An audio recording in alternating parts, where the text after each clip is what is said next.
करवा चौथ व्रत कथा पहला। प्राचीन काल में करवा नाम की एक पतिव्रता स्त्री अपने पति के साथ नदी के किनारे एक गांव में रहती थी। कार्तिक मास के कृष्ण पक्ष की चतुर्थी चौथ के दिन उसका पति नदी में स्नान करने के लिए गया। स्नान करते समय एक मगर ने उसका पैर पकड़ लिया। वह करवा करवा नाम लेकर जोर जोर से अपनी पत्नी को पुकारने लगा। आवाज सुनकर उसकी पत्नी दौड़कर आई और उसने मगर को कच्चे धागे से बांध दिया। मगर को बांधकर वह यमराज के यहाँ पहुंची और यमराज से बोली, भगवान, मगर ने मेरे पति का पैर पकड़ लिया है, अतः पैर पकड़ने के अपराध में आप अपने बल से उस मगर को नरक में ले जाओ। यमराज ने कहा, अभी मगर की आयु शेष है, अतः मैं उसे नहीं मार सकता। इस पर करवा ने कहा, यदि आप ऐसा नहीं करोगे तो मैं आपको श्राप देकर नष्ट कर दूंगी। यह सुनकर यमराज डर गए और उस पतिव्रता स्त्री करवा के साथ जाकर मगर को उन्होंने यमपुरी भेज दिया और करवा के पति को दीर्घायु प्रदान की। हे करवा माता, जैसे तुमने अपने पति की रक्षा की, वैसे सबके पतियों की रक्षा करना। करवा चौथ व्रत कथा दूसरा। अति प्राचीन काल की बात है। एक बार पांडु पुत्र अर्जुन तप करने के लिए नीलगिरी पर्वत पर चले गए थे। उधर पांडवों पर अनेक मुसीबतें पहले से ही थी। इससे द्रौपदी ने शोक विह्वल को श्री कृष्ण की आराधना की। कृष्ण उपस्थित हुए और पूछा, कहो क्या कष्ट है तुम्हें? प्रभु, द्रौपदी ने हाथ जोड़कर कहा, मुझे क्या कष्ट है यह आप तो स्वयं जानते हैं। आप तो अंतर्यामी हैं। मुझे कष्टों के बोझ ने विह्वल कर दिया है। क्या कोई ऐसा उपाय है जिससे इन कष्टों से छुटकारा मिल सके? तुम्हारा प्रश्न अति उत्तम है द्रौपदी। कृष्ण मुस्कुराकर बोले, प्रभु, फिर मुझ दुखी नारी का कष्ट दूर करने का उपाय बताइए। द्रौपदी ने पूछा। श्री कृष्ण बोले, यही प्रश्न एक बार पार्वती जी ने शिव जी से कर दिया था। तब श्री शिव जी ने करवा चौथ व्रत का विधान बताया था। द्रौपदी बोली, फिर प्रभु, करवा चौथ की जानकारी मुझे भी दीजिए और उसकी कथा बताइए। श्री कृष्ण ने एक पल सोचने के बाद कहा, दुख सुख को सांसारिक माना जाता है। प्राणी जिस उसमें सदा ही लिप्त रहता है। मैं तुम्हें अति उत्तम करवा चौथ व्रत की कथा सुनाता हूँ, इसे ध्यान से सुनो। प्राचीन काल में गुणी विद्वान धर्म प्रायण एक ब्राह्मण रहता था। उसके 4 पुत्र तथा एक गुणवती सुशील पुत्री थी। पुत्री ने विवाहित होकर चतुर्थी का व्रत किया, किंतु चंद्रोदय से पूर्व ही उसे भूख ने परेशान कर दिया। इससे उसके स्नेही दयालु भाइयों ने छल से पीपल की आड़ में झूठा चंद्रमा बनाकर दिखा दिया। लड़की ने अर्घ्य दे भोजन कर लिया। भोजन करते ही उसके पति की हृदय गति बंद हो गई। अब तो उसकी हृदय विदारक करुण चित्कार से सारा घर गांव कांप उठा। उसी रात्रि में इंद्राणी भूमि विचरण करने आई। तब ब्राह्मण पुत्री ने उससे अपने दुख का कारण पूछा। इंद्राणी ने बताया, तुम्हें करवा चौथ व्रत के दिन चौथ दर्शन से पूर्व भोजन कर लेने से यह कष्ट मिला है। तब उस लड़की ने अंजलि बांधकर विनय की कि इससे मुक्त होने का कोई उपाय बताइए। इस पर इंद्राणी ने कहा, यदि तुम विधि पूर्वक अगली करवा चौथ का व्रत करने का वचन दो तो तुम्हारा पति पुनः जीवित हो जाएगा। कन्या ने ऐसा करने का वचन दिया तो उसका पति स्वस्थ हो गया। अब तो उस कन्या ने वर्ष भर की प्रत्येक चतुर्थी का व्रत शुरू कर दिया और अनंत अखंड सुहाग प्राप्त किया। श्री कृष्ण ने कहा, हे द्रौपदी, यदि तुम इस व्रत को करोगी तो तुम्हारे सभी संकट टल जाएंगे। इस प्रकार द्रौपदी ने यह व्रत किया और पांडव सभी क्षेत्र में विजयी हुए। इस प्रकार सौभाग्य, पुत्र, पुत्रादि और धन्य धान्य की इच्छुक स्त्रियों को इस व्रत विधि पूर्वक करना चाहिए। इस व्रत में भगवान शंकर जी की पूजा आरती भी की जाती है। करवा चौथ व्रत कथा तीसरा। एक साहूकार था जिसके 7 बेटे और 1 बेटी थी। सातों भाई व 1 बहन एक साथ बैठकर भोजन करते थे। एक दिन कार्तिक की चौथ का व्रत आया तो भाई बोला कि बहन आओ भोजन करें। बहन बोली कि आज करवा चौथ का व्रत है, चांद उगने पर ही खाऊंगी।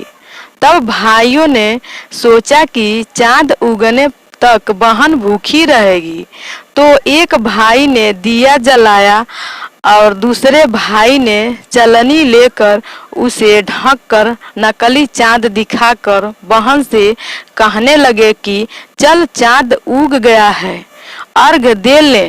बहन अपनी भाभियों से कहने लगी कि चलो अर्घ दें।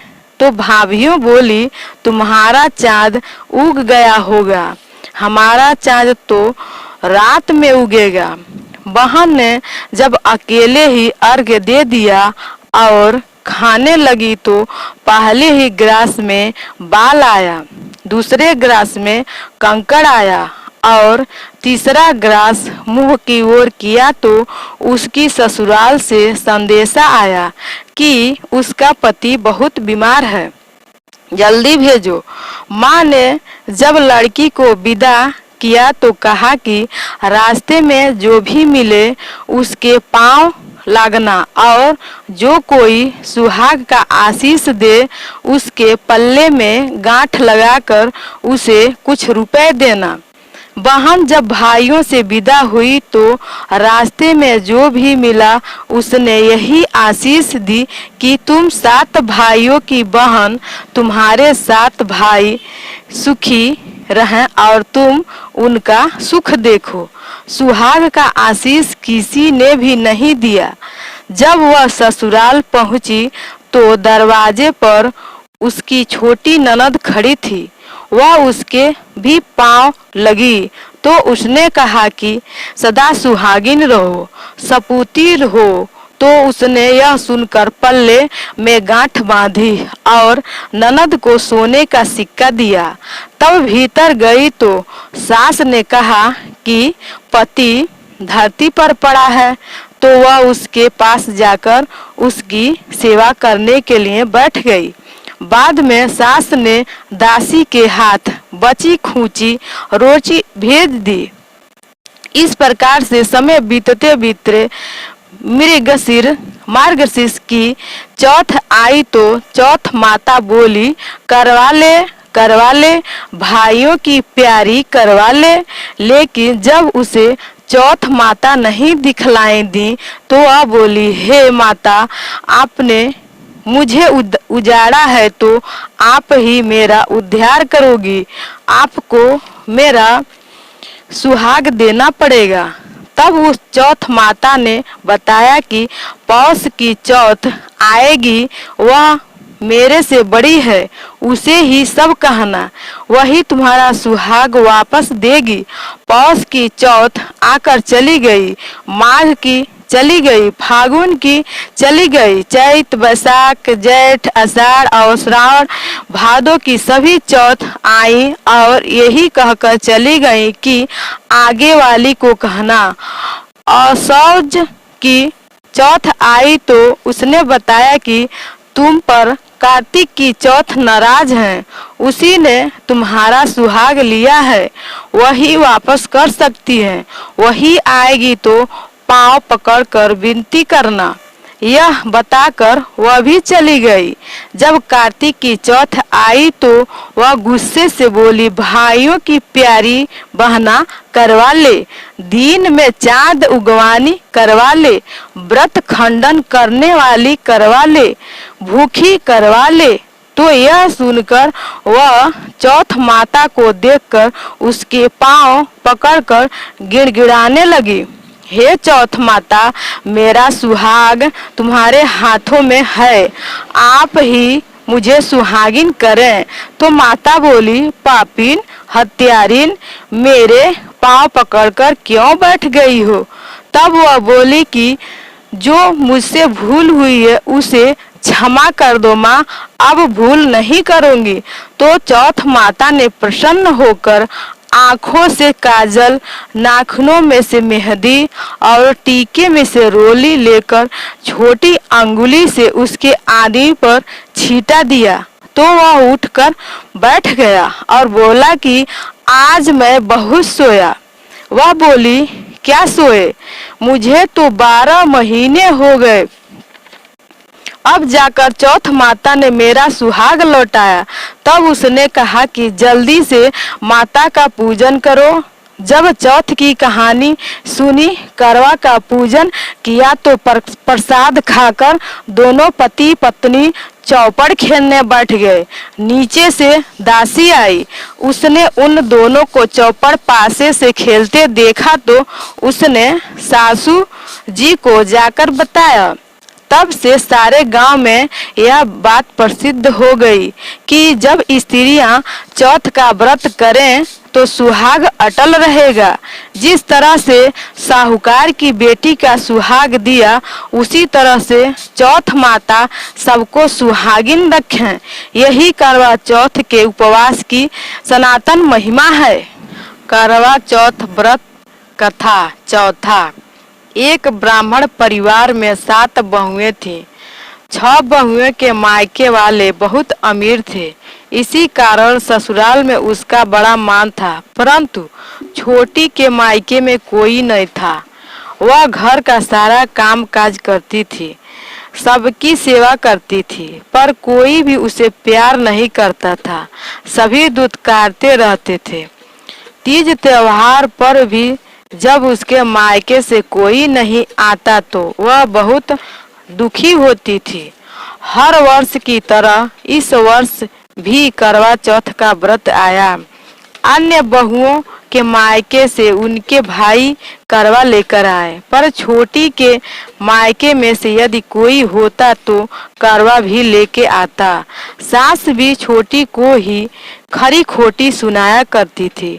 वह दुखी होकर घर से निकल पड़ी और जंगल में जाकर रोने लगी। एक नाग बहुत देर से उसका रोना सुन रहा था। अंत में वह अपने बिल से निकलकर आया तथा छोटी से पूछने लगा, बेटी क्या बात है, तुम क्यों रो रही हो? छोटी बोली, आज करवा चौथ है, मेरा कोई भाई नहीं है। यदि मेरा कोई भाई होता तो आज जरूर करवा लेकर आता। नाग को छोटी पर दया आ गई। नाग ने कहा, बेटी तुम घर चलो, मैं अभी करवा लेकर आता हूँ। थोड़ी देर बाद नाग उसकी ससुराल जा पहुँचा। ससुराल वाले इतना सामान देखकर चकित हो गए। सास भी प्रसन्न हो गई। सास ने प्रसन्न मन से छोटी को नाग देवता के साथ भेज दिया। नाग देवता ने छोटी को अपना सारा महल दिखाया और कहा, जितने दिन चाहो आराम से रहो, मन चाहा खाओ, मन चाहा पहनो, पर एक बात याद रखना कि सामने रखी नाद कभी मत खोलना। छोटी सारा समय महल में आराम से काटती, पर नाद के बारे में उसकी उत्सुकता बढ़ती जाती। एक दिन जब घर में कोई न था, उसने नाद उठाकर देखा तो हजारों छोटे छोटे सांप के बच्चे इधर उधर रेंगने लगे। उसने जल्दी से नाद ढक दी। जल्दी में ढकने के कारण एक सांप की पूंछ कट गई। शाम को नाग के आने पर छोटी ने अपनी गलती स्वीकार कर ली। नाग ने भी उसे क्षमा कर दिया। जब छोटी ने ससुराल जाने की इच्छा की तो उसे धन रत्न आदि देकर विदा किया। छोटी के ससुराल में अब उसकी बड़ी इज्जत होने लगी। उधर जिस सांप की पूंछ कटी थी उसे सब भंडा कहकर तंग करते थे। एक दिन उसने अपनी माँ से पूछा कि मेरी पूंछ कैसे कटी है। माँ ने कहा कि छोटी के नाद उठाने पर जल्दी से रखने में ही तुम्हारी पूंछ कटी है। तो वह बोला कि मैं छोटी से बदला लूंगा। माँ के बहुत समझाने पर भी वह एक दिन चुपचाप छोटी के घर में जा पहुंचा और छिपा और मौका पाकर उसे काटने की सोचने लगा। वहां छोटी और उसकी सास में किसी बात पर बहस हो रही थी। तो छोटी कसम खाकर कह रही थी कि मैंने ऐसा नहीं किया। वह कह रही थी कि मुझे भंडा भैया से प्यारा कोई नहीं है। उन्हीं की कसम खाकर कहती हूँ कि मैंने ऐसा नहीं किया। भंडा ने जब यह सुना तो सोचने लगा, जो मुझसे इतना प्यार करती है मैं उसे ही काटने आया हूँ। वह चुपचाप घर चला गया। माँ ने पूछा, ले आए बहन से बदला? वह कहने लगा, माँ बहन से कैसा बदला? तभी से भंडा भाई वो छोटी बहन हुए। अब भाई प्रति वर्ष चौथ के दिन बहन के यहाँ करवा लेकर जाता। वह बहन बड़े प्यार से करवा चौथ का व्रत रखती थी।